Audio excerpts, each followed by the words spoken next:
కోటలో షెడ్యూల్ నిర్మాణానికి భూమి పూజ కార్యక్రమాన్ని హంపి పీఠాధిపతి శ్రీ శ్రీ గోవిందానంద సరస్వతి చేతుల మీదుగా శంకుస్థాపన కార్యక్రమాన్ని చేశారు.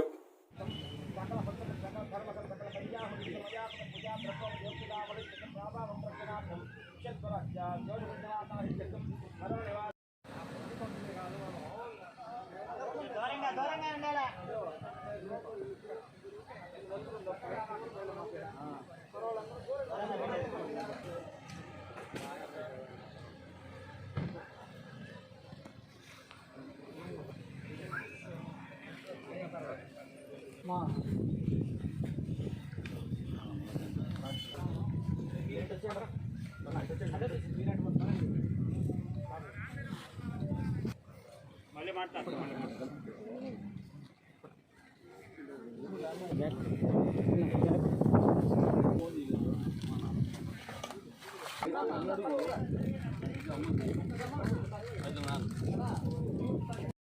యోగం అనేది ప్రాక్టికల్గా చూడాలి.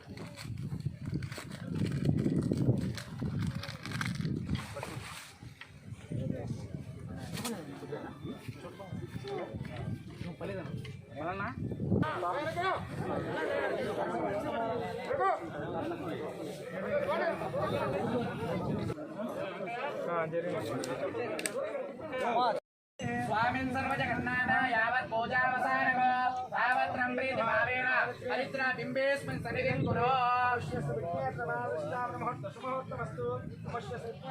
महामन्त्रस्य दुश्चमदर्शिः जगदीश्चन्दः श्रीमहागणाधिपतिदेवता तं बीजम् अवश्यक्तिः आभ्यान्नमतिकेहकं श्रीगणेश्वराग्निविनियोगः ॐ गणपतिमहामहे कविं कवीनामवहस्रवस्तमः ज्येष्ठाय नमः दक्षाय नमः ॐ बालचन्द्राय नमः गजाननाय नमः नमः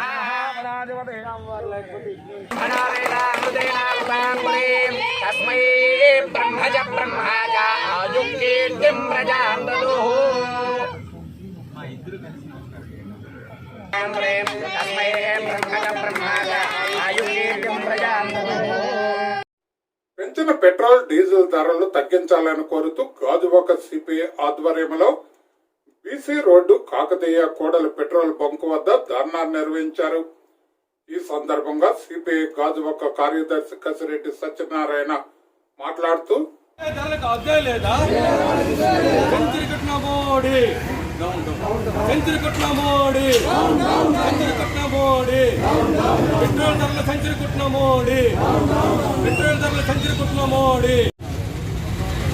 ఈరోజు పెట్రోల్ ధరలో 100 రూపాయలు సెంచరీ కొట్టినటువంటి మోడీ గారికి అభినందనలు చెబుతూ భారత కమ్యూనిస్ట్ పార్టీ ఆధ్వర్యంలో రాష్ట్ర వ్యాప్తంగా కూడా ఈ రోజున మోడీ గారికి అభివందనలు తెలుపుకుంటున్నాం.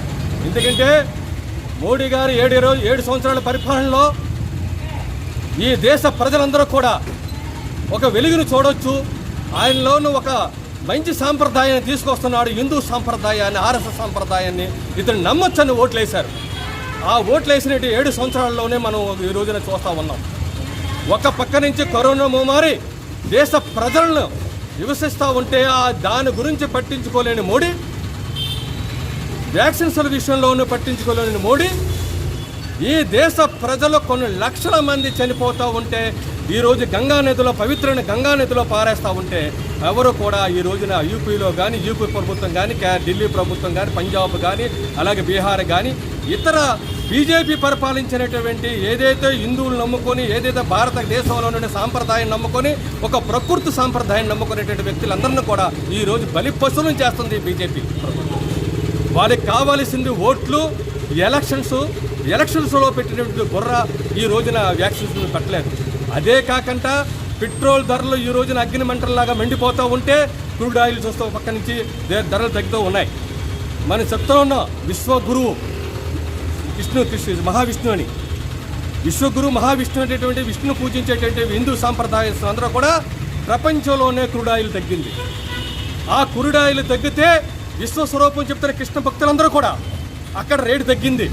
సీత జన్మించినటువంటి నేపాల్లో 53 రూపాయలు ఉంది లీటరు.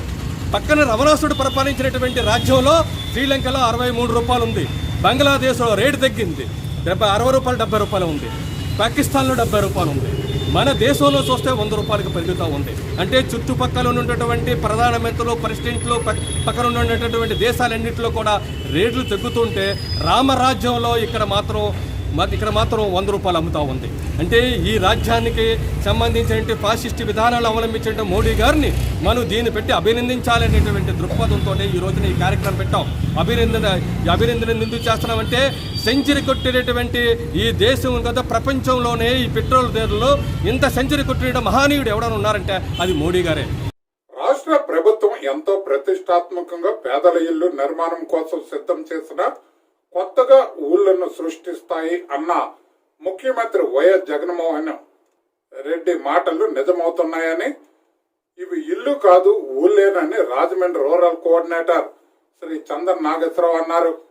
జగనన్న మోడల్ కాలనీలో అన్ని సదుపాయాలు ఏర్పాటు చేయాలని ముందు చూపుతో సీఎం ఇచ్చిన ఆదేశాలతో కొత్త ఆవాసాలు అన్ని వసతులతో పురుడు పోసుకుంటున్నాయని ఆయన అన్నారు. ఈ సందర్భంగా ఆయన మాట్లాడుతూ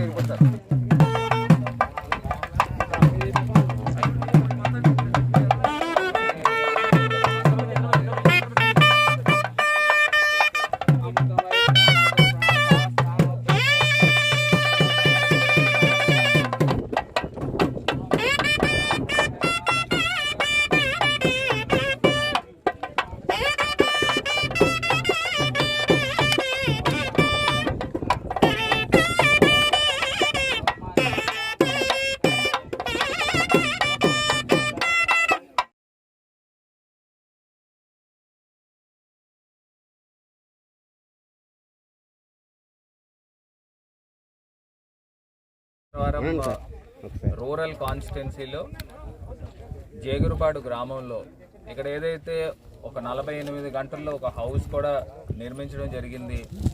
ఆ మోడల్ హౌస్ ఈ జేగురుపాడు లేఅవుట్ దగ్గరకు వచ్చేసరికి ఇది గతంలో ఏపీఐఏసీకి కేటాయించిన భూమిని మళ్ళీ గవర్నమెంట్ వెనక్కి తీసుకుని వాళ్ళకి వేరే భూమిని దానికి రీప్లేస్ చేయడం కూడా జరిగింది. ఈ భూమి అన్ని రకాలుగా కూడా ఒక హైట్ ఎలివేషన్లో ఉన్న భూమి. ఈ భూమి అన్ని రకాలుగా కూడా ఒక మోడల్ లేఅవుట్ కింద తీర్చిదిద్దాలనే ఒక అంశంతో ఈ రోజున ఇక్కడ శంకుస్థాపన చేయడం జరిగింది. గవర్నమెంట్ కూడా చాలా ప్రెస్టీజియస్గా తీసుకోవడం కూడా జరిగింది. ఈ యొక్క ఫస్ట్ ఫేజ్లో సుమారుగా 850 పైచీలకు హౌసెస్ ఇక్కడ నిర్మాణం చేయాలని సంకల్పం గవర్నమెంట్ చేసింది. దాంతోపాటు అక్కడ ఉన్న ఎవరైతే ఆడపడుచులకు వచ్చిందో, అక్క చెల్లెమ్మలకు వచ్చిందో వీళ్ళందరినీ కూడా మోటివేట్ చేస్తూ మీరు సొంతంగా ఇల్లు కట్టుకుంటే మెటీరియల్ అన్నీ కూడా అందిస్తాము, లేని పక్షంలో మీరు గవర్నమెంట్ చేత కట్టించాలని అంటే ఒక కాంట్రాక్టర్ని చూసి ఒకసారి ఒక 100 హౌసెస్ 200 హౌసెస్ కట్టించే కార్యక్రమం ఒక 6 నెలల్లో కంప్లీట్ చేయాలనే ఒక దృఢ సంకల్పంతో ముందుకు వెళ్తున్నాము. అన్ని రకాలుగా కూడా ఇన్ఫ్రాస్ట్రక్చర్ కూడా రోడ్స్ కానీ, సీసీ డ్రైన్స్ కానీ, అదేవిధంగా అండర్ గ్రౌండ్ కేబులింగ్ కూడా చేయాలని గవర్నమెంట్ కూడా ఆలోచన చేసింది. కాబట్టి అన్ని రకాలుగా ఈ యొక్క జేగురుపాడు లేఅవుట్ ఒక మోడల్ లేఅవుట్ కిందన భవిష్యత్తులో తీర్చిదిద్దబోతున్నామని కూడా తెలియపరుస్తున్నాము. గౌరవ ముఖ్యమంత్రి గారు కూడా చాలా ప్రెస్టీజియస్ ఫ్లాగ్షిప్ ప్రోగ్రామ్ ఇది.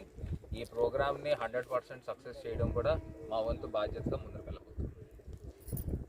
హనుమంతుని జన్మభూమి వివాదం మరోసారి మీడియా ముందుకు వచ్చిన గోవిందానంద సరస్వతి స్వామి హనుమంతుని జన్మ విషయంలో తప్పుడు లెక్కలు చూపించి ఇప్పుడు హనుమాన్ జయంతి వేడుకలు నిర్వహిస్తున్నారని ఆయన అన్నారు. విశాఖపట్నంలో ఏదైతే శారదాపీఠం పెట్టుకున్నారో అది నంబర్ 1 డూప్లికేట్ పీఠం. అది అక్కడ ఉన్నటువంటి వాళ్ళు కూడా నంబర్ 1 డూప్లికేట్ జగద్గురు శంకరాచార్యులు. వాళ్ళు జగద్గురు శంకరాచార్యుల వారు కాదు, ఇది అందరికీ తెలుసు. అసలైనటువంటి జగద్గురు శంకరాచార్యుల వారు నలుగురే ఉన్నారు భారతదేశంలో. ఒకటి శృంగేరి వారు, పూరి, ద్వారక, బదరి. అదే కాకుండా శంకరాచార్యుల వారి పరంపరలో మనకి చక్కగా దైవంతో సమానమైనటువంటి ఆ పరమాచార్యుల వారు సాన్నిధ్యం వహించినటువంటి కంచిపీఠం కూడా ఉంది. ఈ విశాఖపట్నంలో చిన్న ముషిరివాడలో ఏదైతే ఉందో ఈ విశాఖ శారదాపీఠం అని చెప్పుకున్నారు కదా, పక్కా డూప్లికేట్ నంబర్ 1. దీనికి ఏమిటి అంటే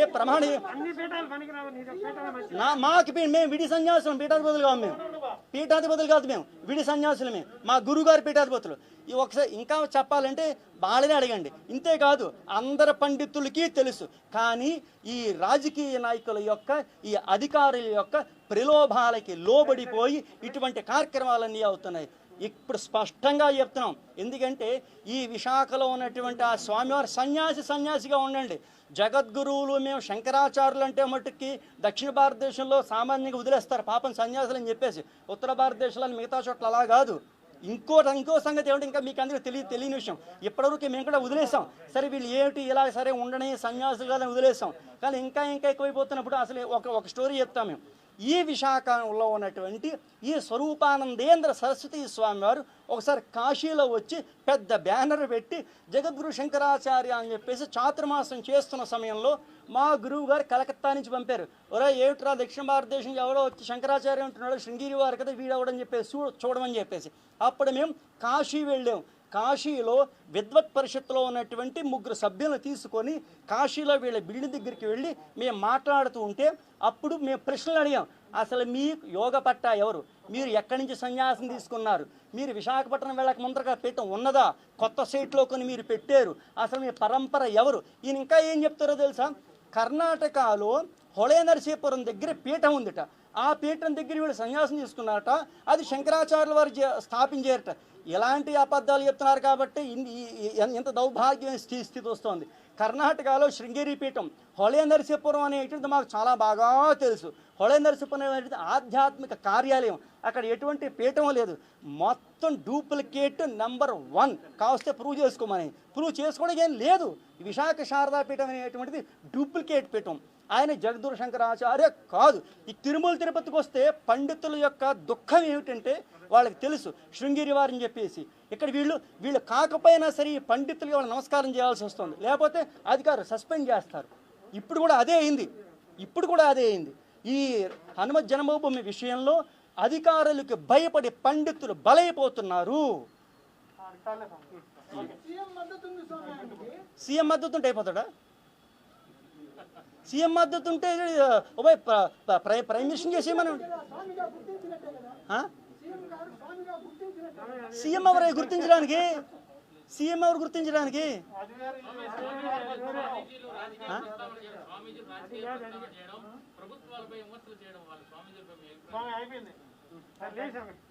సన్యాసులు అనేటువంటి వాళ్ళు రాజనీతిలోకి రాకూడదు. వాళ్ళ స్వధర్మానుష్ఠానం ఉంటుంది. కానీ రాజ్యాన్ని పరిపాలించినటువంటి రాజు ధర్మ మార్గంలో పరిపాలించకపోతే శంకరాచార్యుల వారు వచ్చి తీరుతారు. అది వాళ్ళ హక్కు, అది వాళ్ళ కర్తవ్యం. అందుకే శృంగేరి శారదాపీఠంలో ఉన్నటువంటి విద్యారణ్య స్వామి వారు ఇలాగే ముసల్మాన్లు అందరూ దండయాత్ర చేస్తున్నప్పుడు ఆయన విజయనగర సామ్రాజ్యాన్ని స్థాపన చేసి ధర్మాన్ని కాపాడారు. వాళ్ళు కాపాడకపోతే ఇంకెవరు వెళ్తారు? వీళ్ళు అడిగారు శంకరాచార్యుల వారికి తిరుపతికి సంబంధం ఏంటని చెప్పేసి. ఆ విద్యారణ్యుల వారు విజయనగర సామ్రాజ్యం స్థాపన చేయడం వల్లనే అక్కడి నుంచే బంగారు కిరీటాలు సంపత్తు అంతా ఇక్కడికి దానంగా రాబడింది. శంకరాచార్య వారు లేకపోతే సనాతన ధర్మమే లేదు. కొన్ని జంతువులు మనుషుల మధ్య అనుబంధం విడదీయలేనిదిగా ఉంటుంది. ఆ మూగజీవాలు చూపించే ప్రేమ అమూల్యం. మీడియాలో ఓ వీడియోలు వైరల్ అవుతుంది. చనిపోయిన తన మామింటిని కడసారి చూసేందుకు గజరాజు తరలి వచ్చిన దృశ్యాలను ఆ మామటిని పిలుస్తున్నట్లుగా తొండం పైకెత్తి పలుసార్లు ఆ ఏనుగు ప్రదర్శించిన హావభావాలు ప్రతి ఒక్కరిని కదిలిస్తున్నాయి. ఆ మావటి కుటుంబ సభ్యులు ఏనుగును చూసి కన్నీటి పర్వతమయ్యారు. అంటే ఆ కుటుంబానికి ఏనుగుకు మధ్య ఎంత బంధం ఉందో అర్థమవుతుంది.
జిల్లా వ్యాప్తంగా కరోనా వైరస్ బారిన పడి ప్రభుత్వ ఆసుపత్రుల్లో వైద్యం పొందుతున్న వారికి మానవతా దృక్పథంతో సేవ చేయాలని తాడేపల్లిగూడెం పట్టణ ప్రభుత్వ ఆసుపత్రికి ఆత్మ బంధువు ఫౌండేషన్ ఉషా కిరణ్ వారి సౌజన్యంతో కరోనా వైద్యానికి పనికి వచ్చే ఏదో ఒక పరికరాన్ని తాడేపల్లిగూడెం పట్టణ ప్రభుత్వ ఆసుపత్రులకు అందజేస్తున్నారు. ఈ సందర్భంగా డాక్టర్ శైలజ మాట్లాడుతూ, ఆ టైంలో ఈ ఆత్మ బంధువులు అనే ఈ సంస్థ ద్వారా వీళ్ళు మమ్మల్ని అప్రోచ్ అయ్యి మేము ఏదైనా సహాయం చేయాలనుకుంటున్నాము, కోవిడ్ పేషెంట్స్కి ఖచ్చితంగా ఉపయోగపడాలండి, మేము ఒక చిన్న సంస్థగా చేరి వాళ్ళకి మా వంతు సహకారం మేము అందించాలనుకుంటున్నాం అని అన్నప్పుడు పల్స్ ఆక్సిమీటర్స్ ఒక 10 ఆక్సిజన్ ఫ్లోమీటర్స్ కావాలి. ఎందుకంటే ఇవి మాకు దొరకడం చాలా కష్టంగా ఉందండి. గవర్నమెంట్ సప్లై కూడా కొంచెం ఇబ్బందిగా ఉంది. దానికి తోడు ఇది చాలా అత్యవసరం. కొంచెం లీక్ ఉన్నా కూడా అది వాడకుండా వదిలేయాలి. దాని రిప్లేస్మెంట్ మా దగ్గర లేదు. ఇది చాలా అవసరం, పేషెంట్స్కి చాలా ఉపయోగపడుతుంది అని నేను అప్రోచ్ అయ్యారు ఉషా కిరణ్ గారు. ఆయన అప్రోచ్ అయినప్పుడు ఆయనతో చెప్తే ఖచ్చితంగా ఇస్తామండి, పేషెంట్స్కి ఉపయోగపడేది మేము ఇవ్వాలనుకున్నామన్నారు అని చెప్పి అప్పటి నుంచి అవి ఎక్కడ దొరుకుతాయని ఎంక్వైరీ చేసి ఈ దినాన 10 ఆక్సిజన్ ఫ్లోమీటర్స్ అలాగే 10 పల్స్ ఆక్సిమీటర్స్ ఇచ్చారు. ఇవి మాకు నిజంగా చాలా ఉపయోగపడతాయండి. గవర్నమెంట్ సప్లై కూడా ప్రస్తుతం లేదు, ఇస్తామంటున్నారు కానీ ఇప్పటికీ మాకు రాలేదు. కాబట్టి ఇవి పేషెంట్కి ఆక్సిజన్ అందించడంలో, పేషెంట్ ప్రాణాలు నిలబెట్టడంలో చాలా ఉపయోగపడతాయని నేను మీ అందరికీ తెలియజేస్తున్నాను. అలాగే పల్స్ ఆక్సిమీటర్స్ ప్రసాద్ గారు, హెడ్ కానిస్టేబుల్ గారు, ఆయన స్పాన్సర్ చేసి ఇచ్చారని చెప్తున్నారు. అవి కూడా ఆక్సిజన్ సాచురేషన్స్ పేషెంట్ని చూసి దాని ప్రకారం ట్రీట్మెంట్ ఇవ్వడానికి అవి కూడా ఎంతో ఉపయోగపడతాయండి. కాబట్టి ఇవన్నీ కూడా పేషెంట్ సౌకర్యార్థం, పేషెంట్ల కొరకు మేము ఖచ్చితంగా 100% ఉపయోగిస్తాము. ఇవంతా పేషెంట్ల మేలు కోరి ఈ ఆత్మబంధువులు సంఘం వారు, తర్వాత ప్రసాద్ గారు చనిపోయిన పోలీస్ స్టాఫ్ తరఫున వారిని గుర్తు చేసుకుంటూ డొనేట్ చేస్తున్నారు. కాబట్టి వాళ్ళందరికీ మా హాస్పిటల్ డాక్టర్స్ తరఫున, మా సిబ్బంది తరఫున హృదయపూర్వక థ్యాంక్స్, కృతజ్ఞతలు తెలియజేసుకుంటూ ఇది ఖచ్చితంగా పేషెంట్కి ఉపయోగపడి పేషెంట్ సౌకర్యార్థం వారి బెనిఫిట్ కొరకు ఖచ్చితంగా వాడతామని మీకు తెలియజేస్తూ మీకు కృతజ్ఞతలు తెలియజేసుకుంటున్నాను. కృష్ణా జిల్లా ఎస్పీ రవీంద్రనాథ్ బాబు ఆదేశాల మేరకు నందిగామ సబ్ డివిజన్ పరిధిలోని గ్రామాలలో నిషేధిత గుట్కా నిల్వలపై ఆకస్మిక దాడులు నిర్వహించారు. ఈ దాడుల్లో భాగంగా డివిజన్ పరిధిలో 24 కేసులు నమోదు చేసి 25 మందిని అదుపులోకి తీసుకున్నారు. వీరి వద్ద నుండి 12,45,298 రూపాయల విలువ కలిగిన గుట్కా ప్యాకెట్లు, 92 మద్యం సీసాలను స్వాధీనపరుచుకున్నట్లు డిఎస్పీ నాగేశ్వర్ రెడ్డి తెలియజేశారు. అందరికీ నమస్కారం. ఈరోజు కృష్ణా జిల్లా ఎస్పీ గారైన రవీంద్రబాబు ఐపీఎస్ గారి ఆదేశాల మేరకు నందిగామ సబ్ డివిజన్లోని అన్ని పోలీస్ స్టేషన్లలో కూడా ఈ యొక్క లిక్కరు, గంజా, తర్వాత ఈ గుట్కా ఇట్లాంటివి మత్తు పదార్థాల అమ్మకాల మీద, ఇల్లీగల్గా జరిగే వ్యాపారాల మీద రైడ్ చేయమని ఆదేశాలు ఇవ్వడం జరిగింది. దాంట్లో భాగంగా ఆల్ ఎస్ఐస్ సిఐల డైరెక్షన్స్లో రైడ్ చేసి ఈరోజు దాదాపు 24 కేసులు నమోదు చేసి దాదాపు 12,45,298 రూపాయలు విలువైనటువంటి గుట్కా ప్యాకెట్లను, అదేవిధంగా 92 లిక్కర్ బాటిల్స్ను వాళ్ళ వద్ద నుంచి స్వాధీనం చేసుకోవడం జరిగింది. సో ఈ సబ్ డివిజన్లో ఈ ఇల్లీగల్ యాక్టివిటీస్ ఏవైనా కూడా వాళ్ళ మీద కఠిన చర్యలు ఉంటాయి. వీళ్ళకు సస్పెక్ట్ సీట్లు ఓపెన్ చేయడం జరుగుతుంది. తర్వాత అవసరమైతే జిల్లా బహిష్కరణ కూడా రికమెండ్ చేయడం జరుగుతుందని చెప్పి తెలియజేసుకుంటున్నాం. విశాఖపట్నం చిన్నారి సింధుశ్రీ హత్య కేసును ఛేదించిన పోలీసులు అనుమానాస్పద కేసుగా నమోదు చేసిన పోలీసులు హత్యగా నిర్ధారణ చేశారు. హత్య కేసులో తల్లి వరలక్ష్మికి ఎటువంటి ప్రమేయం లేదని పోలీసులు తేల్చారు. ఈ కేసులో 19 మందిని విచారణ చేశామని విశాఖ డీసీపీ తెలియజేశారు. ఈ సందర్భంగా ఆయన మాట్లాడుతూ This is a case of unfortunate murder of a 3-year-old girl by the paramour of the mother of the deceased. ఇందులో ఏంటంటే మనకి 3 తేదీ ఈ నెలకి 3rd of June father of the disease ఎవరైతే నాన్నగారు వచ్చి స్టేషన్లో ఒక కంప్లైంట్ ఇచ్చినారు. ఆయనకి ఒక రోజు ముందు ఈ పాప చనిపోయింది సమాచారం వచ్చింది. కానీ ఆయనకి సొంత మదర్ అండ్ ఆమె ఇంకొక వ్యక్తితో ఎక్స్ట్రా మ్యారిటల్ రిలేషన్షిప్లో ఉంటా ఉంది. ఆయన మీద ఈ ఇద్దరి మీద కొద్దిగా సందేహం ఉండింది. వెంటనే మన inspector PM Palem, inspector Ravikumar personal investigation take up చేశారు.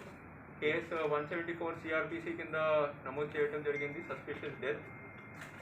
వాళ్ళ బాడీ కూడా ఆల్రెడీ బరీ చేసేసారు చెప్పకుండా. కాబట్టి వెంటనే సిఐ గారు ఎంఆర్ఓ గారితో మాట్లాడుకొని బాడీని ఎగ్జ్యూమ్ చేసుకొని అక్కడే ఎంఆర్ఓ గారు సమక్షంలో ఎంక్వైరీ చేయించుకున్నారు. తర్వాత దాని మీద పోస్ట్ మార్టం కూడా చేయడం జరిగింది. ఫర్దర్ టోటల్ దీంట్లో నెక్స్ట్ 2 days డీప్గా లోతుగా ఇన్వెస్టిగేషన్ చేస్తే సుమారు 19 విట్నెసెస్ని ఎగ్జామిన్ చేయడం జరిగింది. అదేవిధంగా సీన్ ఆఫ్ క్రైమ్ రీకన్స్ట్రక్షన్ మైన్యూట్గా మినిట్ టు మినిట్ చేస్తే పూర్తిగా ఫ్యాక్ట్స్ అండ్ ఈ కేసు సంబంధించి వివరాలు బయటపడింది. ఇందులో ఏంటంటే ముఖ్యమైన ఫ్యాక్ట్స్ ఏంటంటే ఈ ఎవరైతే డిసీజ్డ్ మే నుంచి వేరే ఒక ఇంట్లో రెంట్కి తీసుకొని నివాసిస్తూ ఉంటుంది. అదే ఇల్లు యాక్చువల్గా సీన్ ఆఫ్ క్రైమ్ కూడా ఉంటుంది. సో వీళ్ళు 14th May నుంచి ఇదే విధంగా ఎవరైతే ముద్దాయి ఉన్నారో ఆయన కూడా ఆల్రెడీ పెళ్ళి అయిపోయింది. ఆయన కూడా భార్యని డిస్కార్డ్ చేసుకొని పిల్లలకి డిస్కార్డ్ చేసుకొని లేడీతో ఉంటున్నారు. దీంట్లో ముఖ్యంగా ఈ ఘటన కూడా 1st of June around 1800 hours and 1900 hours మధ్యలో జరిగింది. చిన్న 1 hour పీరియడ్కి మదర్ ఎవరైతే ఉన్నారో ఆమె బయటికి వెళ్ళింది. ఆమె వీళ్ళకి బాగా ఫైనాన్షియల్ బాధ ఉండింది కాబట్టి ఆమె ఒక వ్యక్తితో కొద్దిగా అమౌంట్ తీసుకోవడానికి బయటికి వెళ్ళింది. ఆ క్రమంలో అక్కడే ఆ డబ్బు సంపాదించలేకపోయింది. తర్వాత అక్కడి నుంచి ముద్దాయికి కాల్ చేసి ఆ సమాచారం ఇచ్చింది. ఆయన అప్పుడు మానసికంగా బాధపడి తర్వాత ఆయనకి ఇంకా వేరే కొన్ని మోటివ్స్ కూడా ఉన్నాయి. దానివల్ల తెలుసుకొని ఈ అమౌంట్ కూడా సహకరించలేకపోయారు. వెళ్ళి లోపల ఈ అమ్మాయిని చేతితో ముక్కు మీద స్లాప్ చేశారు. తర్వాత చెస్ట్ మీద గట్టిగా కొట్టారు. దానివల్ల ఈ అమ్మాయి చిన్న పాప కాబట్టి షాక్ బహుశా వల్ల పెయింట్ అయ్యి అన్కాన్షియస్ అయిపోయింది. Subsequently she died. ఈ ఆల్రెడీ వీళ్ళు ఇద్దరు 14th May నుంచి ఎప్పుడైతే కలిసి ఉంటున్నారో వీళ్ళకి ఫిజికల్ రిలేషన్షిప్లో కూడా కొద్దిగా బాధ వచ్చింది. ఎందుకంటే మదర్ అండ్ పాప మధ్యలో వాళ్ళ ఎక్కువ టైం స్పెండ్ చేసేవారు. అదేవిధంగా ఆయనకి ఆ క్రమంలో ముద్దాయికి ఓన్ ఫ్యామిలీ కూడా గుర్తు వచ్చింది. ఆయన భార్య, ఆయన పిల్లలు. ఫైనల్ ట్రిగర్ దీంట్లో ఏంటంటే ఇలా కొన్ని రోజుల నుంచి ఫైనాన్షియల్గా బాధపడి వీళ్ళ దగ్గర అసలు డబ్బు లేకపోవడం వల్ల ఈ డిసీజ్ మదర్ ఎప్పుడైతే డబ్బు కలెక్ట్ చేసుకోవడానికి వేరే వ్యక్తి దగ్గర వెళ్ళిందో ఆయన కూడా దగ్గర డబ్బు లేకపోవడం వల్ల ఈమె ఎప్పుడైతే ముద్దాయికి చెప్పిందో అప్పుడు ఆయన ఇంకా మానసికంగా కొద్దిగా ఇది బాధపడి మైండ్లో ఆల్రెడీ ఆయనకి కొద్దిగా కక్ష ఉండింది. దాని ఆధారం మీద ఆయన వెళ్ళి ఈ చిన్న పాపకి కొట్టారు. ఆ కొట్టడం వల్ల షీ డైట్. సో ఇది మినిట్ టు మినిట్ ఎప్పుడైతే మనం సీన్ ఆఫ్ క్రైమ్ రీకన్స్ట్రక్షన్ చేసాం, కొన్ని కాంట్రడిక్షన్స్ వచ్చాయి. దాని భాగంగా మనం ముద్దాయిని నిన్న రాత్రి ఆల్రెడీ బీన్ రిమాండెడ్. అండ్ ఒకసారి మనకి పోస్ట్ మార్టం రిపోర్ట్ వచ్చేస్తే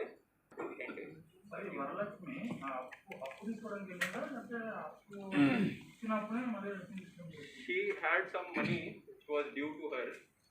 సో ఆమె వేరే వ్యక్తి దగ్గరే అమౌంట్ కలెక్ట్ చేసుకోవడానికి వెళ్ళింది.